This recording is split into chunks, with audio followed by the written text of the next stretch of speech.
जय Ambe goats farm पे आप सभी का स्वागत है। आज आपके लिए लेके आ रहा हूँ सिरोही बकरा है, जिसमें टॉप क्वालिटी का है। इसके अभी पालना स्टार्ट कर रहे हैं इसको। ये साल भर में तैयार हो जाएगा अगली कुर्बानी के लिए। इसकी एक क्वालिटी है ये भाई, अच्छी लचकदार बकरा है।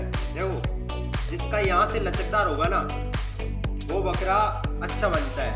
इसकी ये पेट वाला एरिया ना वो अच्छा लटकता है। ठीक है, ये देखो, ये टॉप क्वालिटी का है सिरोही बकरा। ठीक है।